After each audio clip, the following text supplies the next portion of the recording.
Boa noite! Olá, Júnior! Seja bem-vindo, Marcela, Paulo.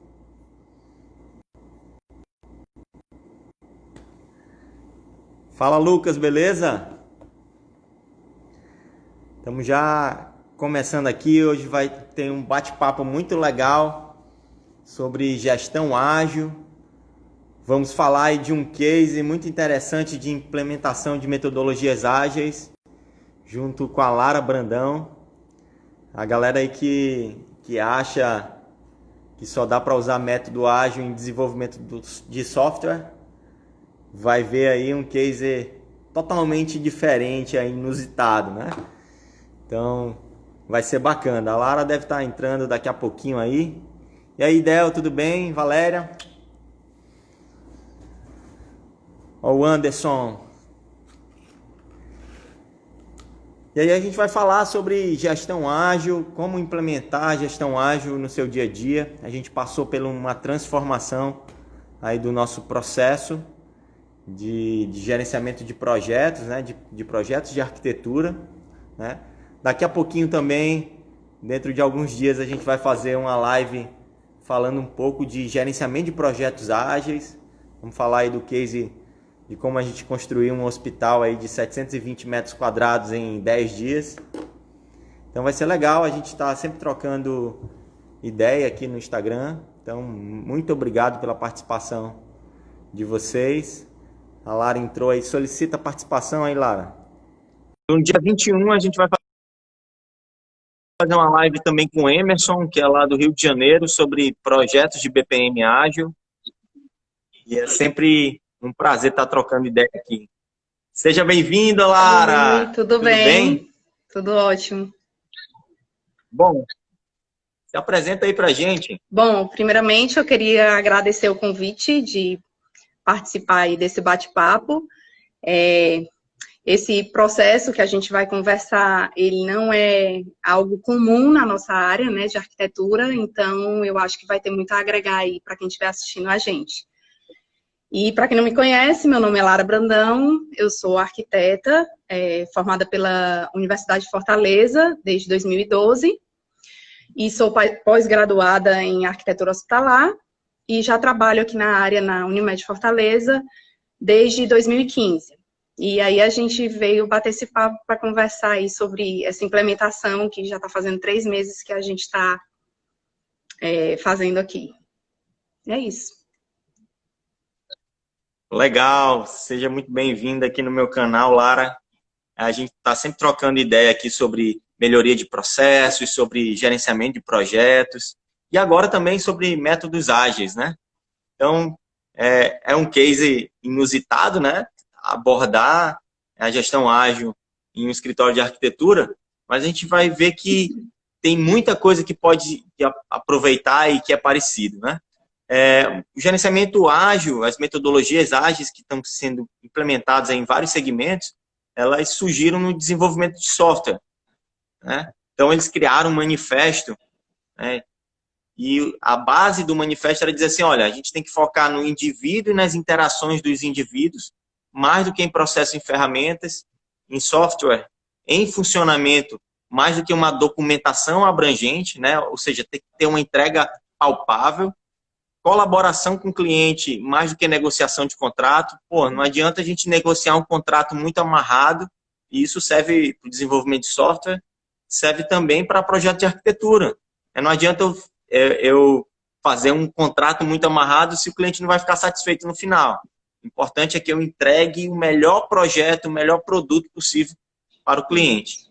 E o Manifesto Ágil também fala em responder à mudança mais do que seguir um plano, né? Ou seja, eu estou sempre me adaptando a um contexto abrangente, de um contexto mutável, dinâmico, que é muito parecido com o que a gente está vivendo hoje aí no Covid, né? E fala para a gente como é que era o contexto antes da implantação das metodologias ágeis no teu escritório. Bom, até quando isso foi apresentado para a gente, assim, vai conseguir implantar isso, né, assim, meio na dúvida, porque não se imaginava isso aplicado na arquitetura. Porque, assim, a gente, antes de aplicar, a gente tinha, assim, primeiro a gente não tinha indicador, né? A gente não conseguia fazer medições das nossas entregas, né? Dos nossos projetos, e não tinha uma priorização, ou mesmo que tivesse uma priorização das demandas, elas eram constantemente eram interrompidas constantemente, a priorização mudava e simplesmente a gente parava o que estava fazendo e começava a assumir outra coisa, e aí acabava que a gente fazia pouco de muita coisa, né? E aí não entregava, acabava não satisfazendo o cliente final, porque as mudanças eram meio que sem controles, né? E a gente também perdia a nossa previsão, né? A gente não conseguia fazer uma estimativa muito real do que se fazia, era feito mais assim pelo feeling, né, mesmo. E também a gente não conseguia fazer muita medição da equipe, né, da produção de cada pessoa da equipe, né, ficava mais difícil a gente acompanhar e no decorrer disso evoluir, melhorar nos planejamentos, né. E indicadores não era possível na nossa área, né, a gente não conseguia apresentar isso para o nosso superintendente, era uma área que ainda não tinha indicador e metas para serem atingidas e comemoradas, né. Legal, legal. Então, tem uma frase que eu gosto muito aqui, o que você não mede, você não gerencia, né? Então, isso trouxe uma capacidade de enxergar todas as demandas, de ter uma medição de como é que está o andamento do desempenho e de você poder melhorar e colaborar, né?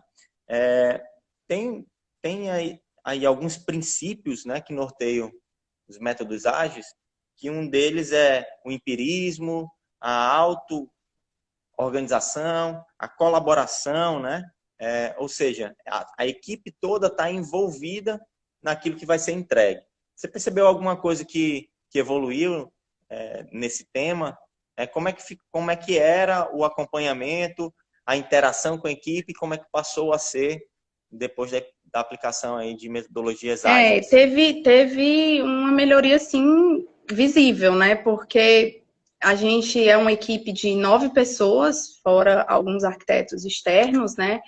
E muitas vezes eles não estavam muito alinhados, ou não dominavam, não sabiam, não tinham nem noção do que cada um estava fazendo. E, enfim, a gente implantou o processo, né, Scrum, e a gente passou a ter reuniões diárias, então isso otimizou os nossos processos, a evolução, por exemplo, surgiam dúvidas que às vezes se esperava 2 dias para serem resolvidas, e com as reuniões diárias a gente passou a sanar os problemas e os impedimentos logo, então era mais resolutivo, né? E aí, conversando sempre com a equipe, essas reuniões rápidas, fazia todo mundo se ajudar, às vezes um assunto tratado numa demanda podia ser replicado numa outra, ou num futuro projeto a pessoa já estava dominando, né, porque ouviu as orientações da outra pessoa. E também uma coisa interessante é porque a gente também tem que considerar que há imprevistos, né, então às vezes alguém vai ter que assumir a demanda de alguém, ou alguém vai ter que ajudar a ser um recurso extra para cumprir aquela meta, porque a meta é da equipe, né, da entrega daquele produto final, independente se eu vou ter que planejar outras pessoas entrando e ajudando ou não, né, ou se vai ser só uma pessoa que vai desenvolver. Então, isso melhorou muito na interação da equipe como um todo. Legal. O Scrum fala também, e assim, metodologia ágil fala que de time box, né? Lá no desenvolvimento de software isso é muito forte, né? Você estabelecer time box para poder você ter uma previsibilidade, um planejamento de uma sprint. Só que no cenário de arquitetura, você tem projetos de baixa complexidade, né? E assim, muito variado. Como é que foi esse desenvolvimento dos time box? Fala pra gente. Pronto.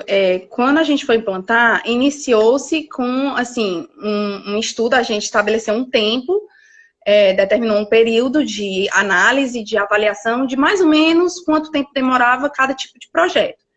E aí a gente fez 3 definições que foram levantadas, né?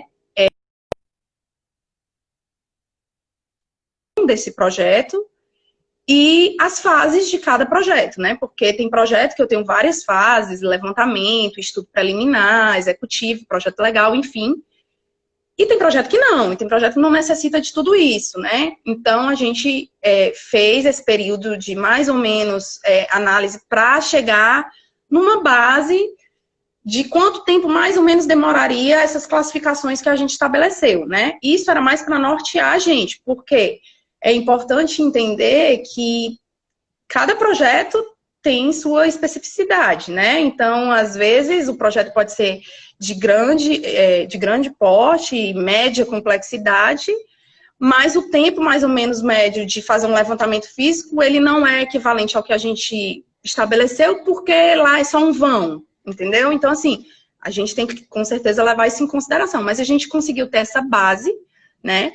E aí, a partir daí, a gente estabeleceu que nosso sprint, né, nossa entrega seria de 4 semanas, né, um mês. E a partir daí a gente começou a fazer essas divisões. Em um mês eu consigo entregar 2 fases do meu projeto, se eu botar um recurso extra eu consigo entregar 3 ou não, enfim. E aí a gente foi fechando as sprints são fechadas então a cada mês. No final de cada mês, a gente analisa o nosso backlog, né, as nossas demandas que estão lá em stand-by para serem assumidas e que já foram priorizadas pelo nosso cliente. E, a partir daí, se estabelece a sprint daquele próximo mês. Durante esse mês, são feitas as reuniões semanais com a equipe mesmo, a reunião diária com a equipe mesmo, que a gente consegue ver, já intervir, a gente faz 3 perguntas básicas, né, que é o que você fez, o que você vai fazer e quais foram os impedimentos, então a gente consegue melhorar aí esse tempo de resposta e de impedimentos para não ficar segurando muito tempo alguma pendência. Semanalmente a gente apresenta para a coordenação e para a nossa gerência, porque às vezes a gente precisa deles, né, assim, da intervenção deles, é alguma coisa que sai da nossa alçada e obviamente eles estão acompanhando tudo que a gente está fazendo, né? E no final do mês é apresentado nossos indicadores para a nossa diretoria, né? E o que a gente conseguiu atingir. Acho que Legal. Você deu uma visão geral aí em todo o processo do Scrum, mas vamos agora devagarzinho. Então, o primeiro passo foi estabelecer um time box, ou seja, eu tenho uma quantidade de horas para desenvolver um projeto de pequena complexidade, eu tenho X horas para poder desenvolver um projeto de maior complexidade, ou seja, vocês criaram os time box para poder estabelecer uma base de planejamento, né? Eu lembro também que você falou que existem premissas para esse planejamento da sprint, né? Vocês geralmente fazem isso ao final, antes de começar o mês seguinte, né? Ou seja, na última semana de cada mês, né?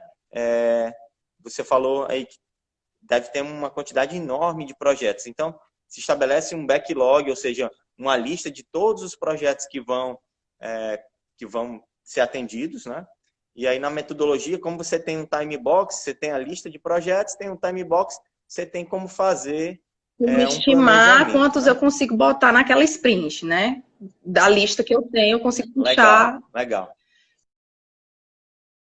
O Scrum também fala que a gente tem aí uma visão de projeto, né? E aí, dentro de um projeto, a gente tem várias etapas, né? No teu caso aí tem estudo preliminar, tem projeto executivo, ambientação, sinalização, até que ele vá para um escopo mais de obra civil, né? Que a gente não vai falar, hoje vai ter, depois a gente faz uma outra live para falar sobre gerenciamento de projetos ágeis, gerenciamento de obra na metodologia ágil, né? Porque a gente, meio que um recorte aqui da do parte todo, né? Até a entrega preliminar, né? Antes de começar o projeto. Né? Então, vocês estabeleceram o time box, aí você consegue fazer um planejamento para o mês, né? Você faz isso antes do mês seguinte começar, ou seja, para planejar o mês de trabalho. O Scrum fala que você pode estabelecer sprints entre 2 e 4 semanas. Eu vi que a gente aqui, nesse caso, estabeleceu sprints de 4 semanas, né? E a Carol fez uma pergunta aí, que qual foi a fase mais difícil, né? A gente vai dar uma passeada em cada fase, né?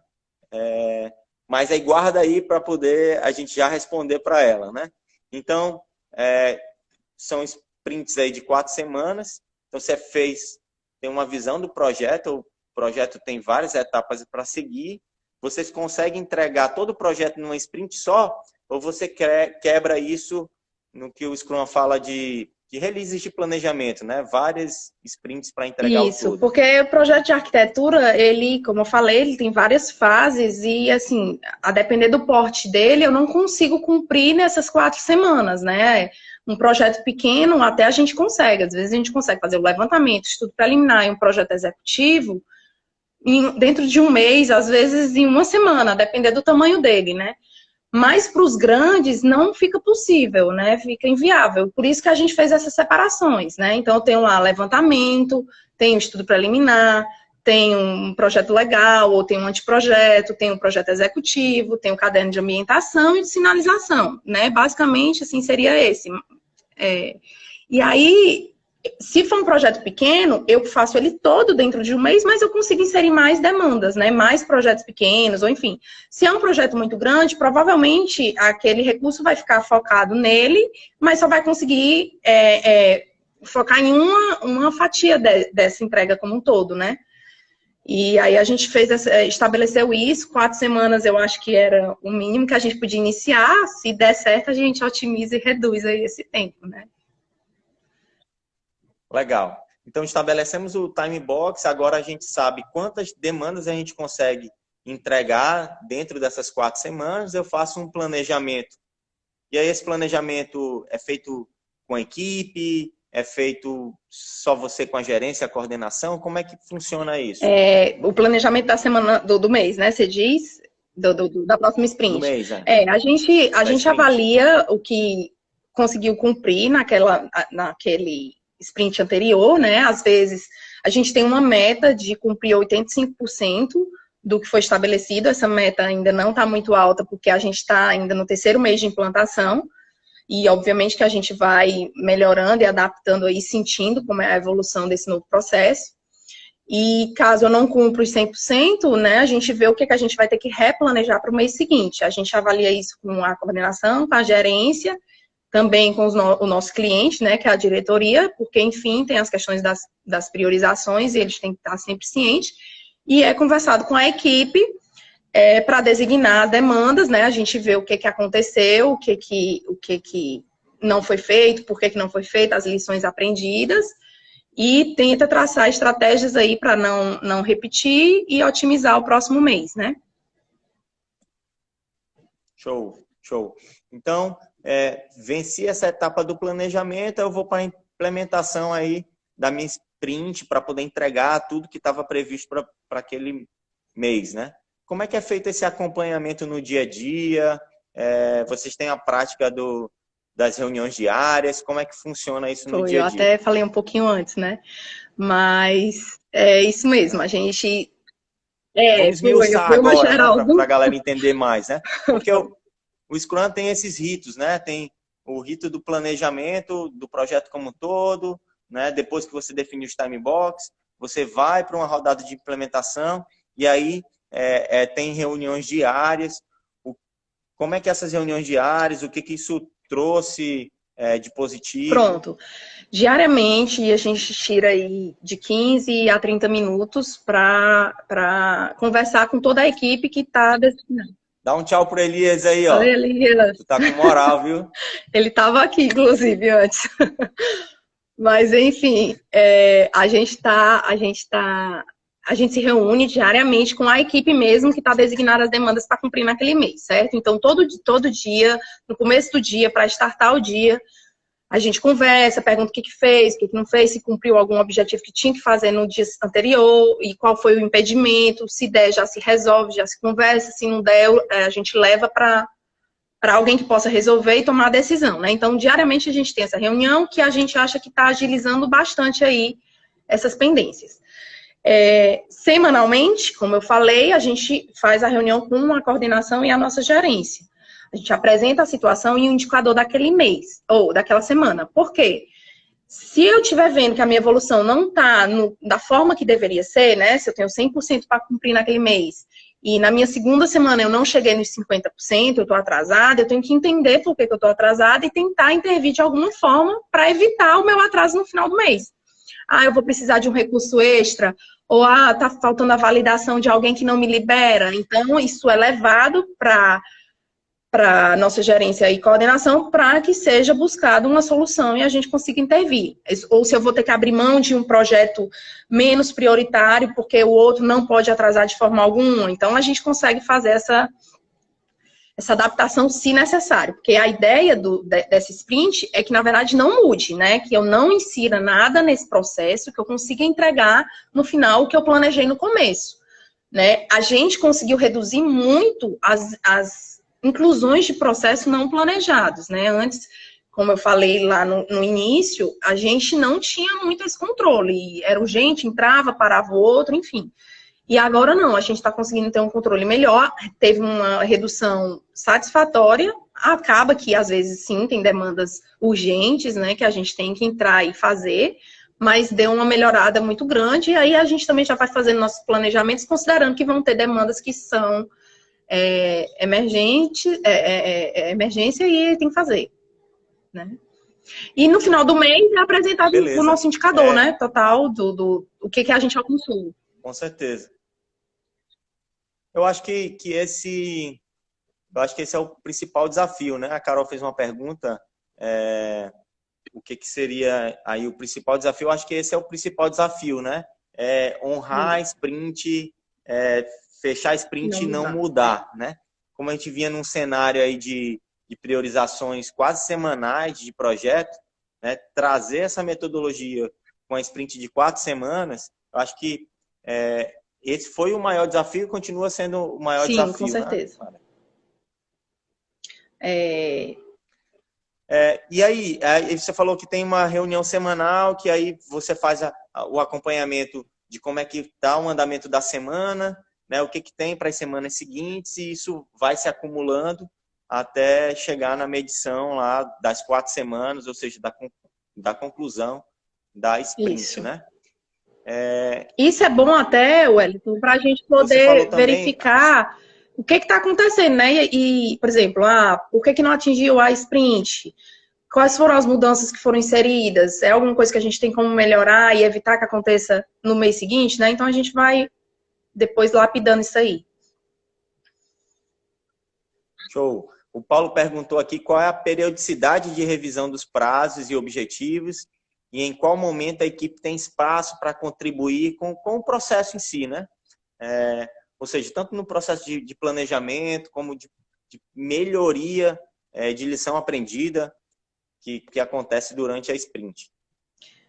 Assim, a ideia é que a cada final de mês, né, que quando a gente renova aí a ideia e o planejamento da sprint, a gente consiga verificar o que não deu certo, levar as lições aprendidas e tentar melhorar, né? As pessoas dão o seu ponto de vista, a gente recebe essas sugestões e tenta verificar se dá para a gente aplicar ou não e melhorar no mês seguinte.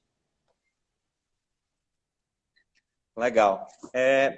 Também o pessoal está perguntando se tem algum sistema que a gente usa para controlar isso. Tem muita gente que usa Trello, tem outras ferramentas, né? Para esse caso específico, a gente usa Power BI e a gente fica alimentando a evolução disso no Power BI, né? Que para a gente foi a maneira mais fácil de acompanhar, mas sim, você pode utilizar Trello, tem muitas ferramentas que você pode utilizar, mas o mais importante do que a ferramenta é seguir o processo, seguir o rito, né? Eu gosto de dizer que o sucesso, ele é feito de coisas simples repetidas várias vezes de forma constante, né? Eu acho que esse ritual de planejar antes, o mês seguinte, antes do mês começar, de fazer as reuniões diárias de acompanhamento, de toda semana sentar para revisar como é que está o andamento, como é que está a evolução, será que eu preciso alocar um recurso diferente, né? E no final do mês você sentar com toda a equipe, fazer a retrospectiva da sprint, ver o que deu certo, o que não deu, né? Ver o que tem de lição aprendida, o que a gente pode melhorar. Eu acho que isso é o principal, né? É você focar realmente no método, e tudo que é feito com método tem um melhor resultado, que é algo feito sem método. E também eu acho que quando a gente implementa isso, as outras pessoas entendem, passam a entender o nosso processo, né? Então, até os próprios solicitantes, novas demandas, eles entendem e respeitam mais, né? Como já me disseram que a gente tem que ser o guardião dos nossos processos, né? Então, aí a gente consegue estabelecer e ter força nisso. Show, show. Tem também uma turma aqui perguntando por onde começar, né? Tem vários livros, né, que falam sobre isso. Inclusive, hoje eu postei a dica de um, que é o Mindset Ágil, que fala realmente do passo a passo da metodologia, né, dos métodos ágeis, como que você pode implementar, quais são as premissas, quais são os papéis, como é que deve ser esse passo a passo, esse passo a passo do processo para você atingir resultado, né? Lara, e quais foram os principais ganhos aí? O que você acha que agregou? O que você acha aí que trouxe de positivo? Assim, eu acho que a nossa área ficou mais organizada, né? E, assim, a gente consegue dominar mais, entender mais como é que são nossas metas, nossos objetivos, enfim. E aí, assim, como eu falei, a interação da equipe melhorou muito, porque acaba que as coisas se repetem, né? Assim, não necessariamente com a mesma pessoa, mas as experiências vão se repetindo nos novos projetos, enfim. Então, essa interação é importante, e até porque é para otimizar até as soluções que são dadas, né? Não precisar ficar se repetindo, aquelas soluções não, uma vez ser dita para uma pessoa, depois ser dita de novo para outra pessoa, enfim. Você diz uma vez, está todo mundo escutando, está todo mundo entendendo mais ou menos, fica mais fácil de você se comunicar no futuro, quando aquela pessoa está com aquela situação, enfim. Então, isso tem otimizado bastante, e até mesmo está fazendo a equipe se juntar mais, né? Se ajudar, entender, enfim, que isso estava um pouco solto. E as resoluções, não esperar. Tinha vezes que ficava uma pendência, durava 2, 3 dias, porque não se tinha tempo de perguntar e tirar uma dúvida que era muito rápida de se resolver. Então, você estabelecendo essa reunião diária, tendo isso como um compromisso, enfim, você consegue sanar algumas questões já lá de imediato, e você não perde o dia, né? Você não perde aquele dia de produção e de solução por causa de uma dúvida ou de uma questão que foi facilmente resolvida nessa reunião. E é isso, você vê as lições aprendidas também. Eu acho que isso, a reunião diária do Scrum ou o Huddle, né? Aqui a gente gosta muito de chamar de Huddle, porque a Fernanda trouxe isso e a gente usou muito na pandemia, né? As reuniões diárias. Eu acho que traz muito esse alinhamento, né? Você dizer assim, olha, o que foi feito desde a última reunião, o que tem para ser feito hoje, quais são os impedimentos. Eu acho que isso gera um alinhamento muito bacana e traz resoluções rápidas, né? Você não precisa esperar ir para uma reunião longa para poder discutir as coisas. Quando você faz essas reuniões rápidas, até mesmo em pé, aquelas reuniõezinhas de 15 minutos todo dia para poder bater, você não acumula as coisas, né? Então você traz agilidade, né? E até mesmo, por exemplo, às vezes você tem uma dúvida que você tem que levar para alguém, que o outro colega vai se reunir com aquela pessoa, né? Então você não tem uma reunião agendada com ela, mas o seu colega tem, então ele consegue um tempinho, já consegue solucionar um problema. Então, assim, você ganha nisso, né? Você ganha nesse tempo. É interessante. E as possibilidades Legal. de recursos extras, né? Isso eu acho muito interessante, porque assim, a entrega é da equipe, né? A equipe tem que entregar aquele projeto. Então, se a gente está sentindo que teve um que andou mais rápido e aquela pessoa está ficando disponível, a gente consegue remanejar e jogar a ajuda extra, né, para poder atingir a meta que é da equipe. Bacana. A Carol está perguntando aqui como é que foi o processo de capacitação da equipe para conhecer os princípios. Na verdade, Carol, a gente não focou tanto em falar. Assim, a gente trouxe algum vocabulário, mas a gente não focou tanto nos artefatos, assim, no método. Tanto que, por exemplo, no Scrum ele diz que tem o dono do produto, que no nosso caso seriam os superintendentes, as áreas demandantes, né? Tem o Scrum Master, que quem faz meio que esse papel é a Lara, porque ela conversa com os outros arquitetos, né? Junto com a Gladys, né? E você tem a equipe de desenvolvedores, que no nosso caso aqui são os arquitetos, né? A gente nem trouxe esse linguajar, na verdade tentou fazer isso da forma mais natural possível, porque como era uma equipe que era de um mundo muito distante da gestão ágil, talvez isso complicasse mais do que facilitasse. E acho que não ia agregar tanto valor, né? Então, a capacitação foi muito mais no passo a passo do processo, ou seja, antes a gente recebia a demanda e atribuía um recurso e começava a fazer. Agora, a gente recebe uma demanda, isso vai para o nosso backlog, ou seja, nossa lista de atividades. Uma vez por mês, senta toda a equipe e planeja, e aí a gente atribui os recursos juntos, e a partir daí a gente começa a fazer as reuniões diárias, tem as revisões que são semanais, com a equipe de coordenação e gerência, e no final do mês a gente faz uma grande retrospectiva. Então, a gente focou muito mais no passo a passo do que realmente de trazer esse linguajar ou trazer uma capacitação muito extensa do que é método ágil, do que é o Scrum, enfim. A gente tentou tornar isso o mais leve possível, né? Que a ideia é como é o novo processo, o novo jeito de fazer da arquitetura. Até porque é algo um pouco Mas fosse distante, né, saber da bem nossa depois, área. né, que era a metodologia Porque ágil, é né, um pouco Lara? distante da nossa área. Quando surgiu essa ideia de implantação, primeiramente se levou um susto, né? Tipo, como é que a gente vai fazer isso? Como é que a gente vai conseguir medir? Eu acho que eu sinto isso de outros colegas também, não era só uma opinião pessoal, a gente nunca assim, sabia muito como medir, porque quer queira, quer não, a arquitetura é um processo criativo, né? Então, mas, enfim, conseguimos chegar numa média, né? Numa base para poder ter uma noção. E aí foi mais mesmo essa ideia de o novo processo é assim, né? E o acompanhamento e essas reuniões recorrentes, enfim, foi o que fez a gente se adaptar a um processo que a gente nem conhecia, né? Era muito distante da gente. Exatamente.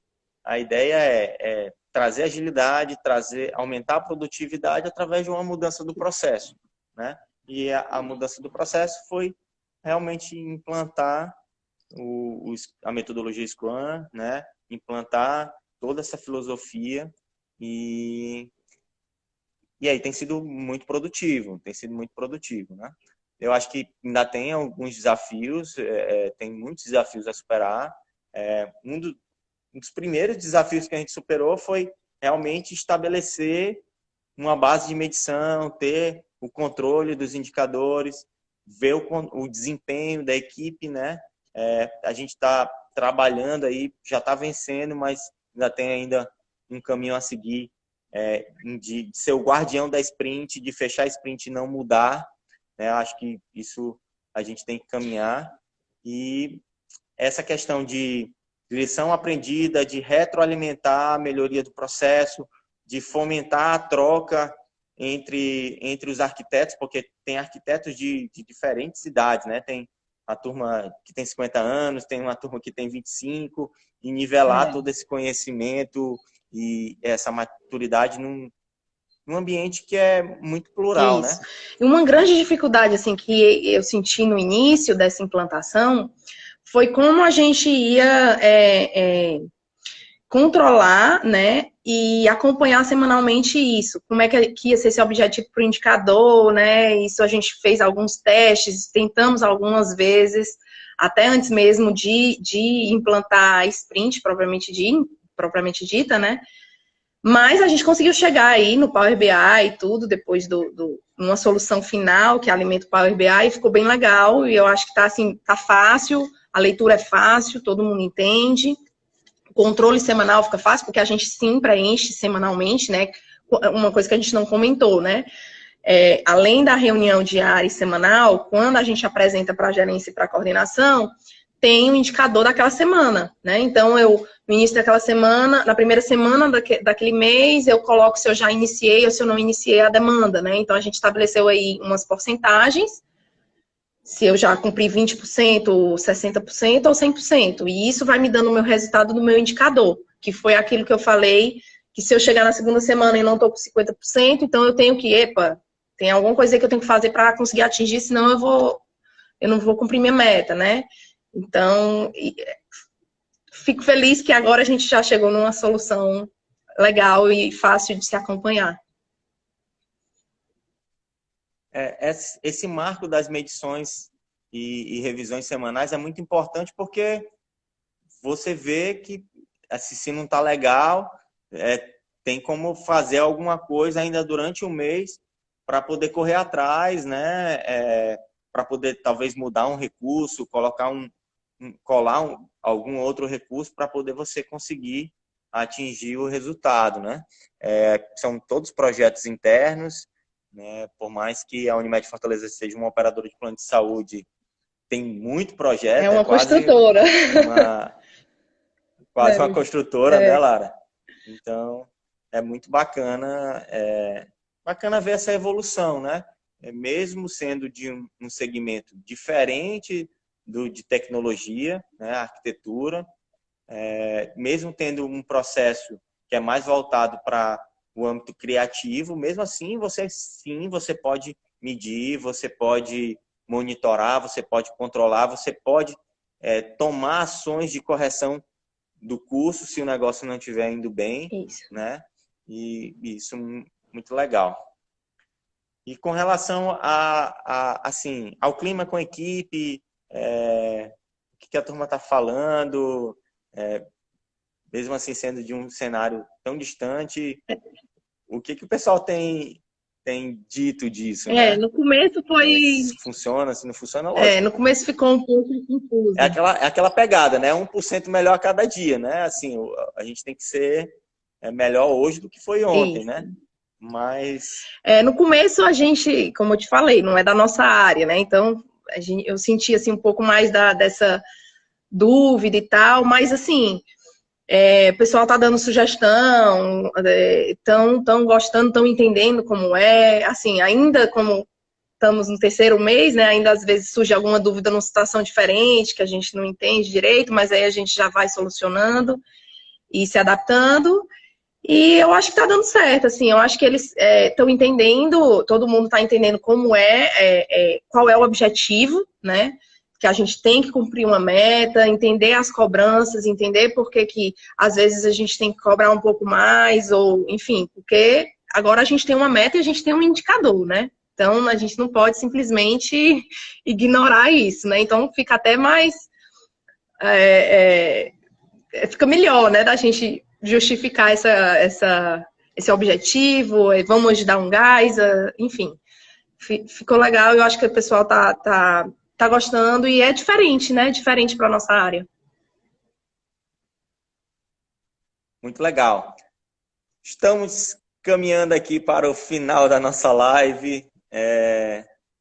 A ideia era ser um bate-papo mesmo, falar como é que a gente implantou isso, quais foram os benefícios que trouxe, né? Mostrar que é possível implantar métodos ágeis fora da TI, né? Acho que a ideia era essa, vem muito mais por aí. Dia 21 tem uma live com o Emerson para a gente falar sobre a implementação de metodologias ágeis em gerenciamento de processos, né? Em projetos de melhoria de processo. Vai ser muito bacana também. Depois a gente vai fazer uma live também sobre projetos de obra, né? Projetos ágeis, né? Como é que a gente executa, porque a gente O pegou aqui começo. o comecinho, A né? gente está no começo, né? Que é só a fase de projeto, né? Projeto arquitetônico, projeto complementar, mas tem aí toda uma fase de execução que precisa ser feito, né? Eu vou sugerir aí o livro Mindset Ágil, tá? E tem muitas outras literaturas. Tem um livro de escritório de projetos, PMO Ágil, né? Tem Gerenciando Projetos Ágeis. São leituras que eu recomendo aí, tá bom? E para quem quiser saber mais, segue a gente aí nas redes sociais, que a gente está sempre postando Wellington, eu coisas queria fazer um relacionadas à comentário. melhoria de processo, à gestão. Queria acrescentar aqui uma informação. De um dos benefícios que a gente teve, né, com a implantação desse processo. Você estava falando aí da obra, né, da pessoal da execução. A gente não é o começo, mas a gente faz a parte de projetar, né, de arquitetura, ela está no começo do processo para a entrega do produto final, porque o produto final não é o projeto arquitetônico, né, é a obra executada do todo, vamos dizer assim. E com isso a gente conseguiu programar melhor os processos seguintes, né? Porque depois da liberação de um projeto de arquitetura e que, enfim, vai para um projeto complementar e tal, ainda vai para cotação, né? Então ainda vai passar aí por cotação. Então a gente consegue fazer esse planejamento melhor até chegar na parte da obra, né? Que é o finzinho do produto. Muito legal. Lara, tuas últimas palavras aí, agradecimentos, enfim. Não, eu queria só, eu achei legal, obrigada pelo convite. Esse assunto foi um assunto que, como eu disse, eu fiquei um pouco surpresa quando a gente ia resolver implementar. Eu fiquei meio, meu Deus, como vai ser isso? Mas eu acho que está sendo muito legal, está agregando bastante. Eu acho que a gente ainda tem muito aí a melhorar, né? E até aprimorar. E é isso, muito obrigada aí pelo convite do bate-papo, foi muito bom. Espero aí que o pessoal tenha entendido Show. melhor aí os nossos processos, nosso passo a passo e visto um pouquinho de como é que a gente trabalha. Muito legal. Agradecer aí toda a equipe de engenharia e arquitetura da Unimed Fortaleza, uma equipe sensacional, muito competente, que tem feito entregas muito importantes para a nossa empresa. E agradecer a Gladys Tamietti, né, que está sempre aí conduzindo com maestria toda a equipe, que Sim. arrasa, né? Então é isso, pessoal. Muito obrigado pela participação de vocês. Foi muito bom estar quase uma hora aqui com vocês. Tá bom? Um beijão. Sucesso para todos.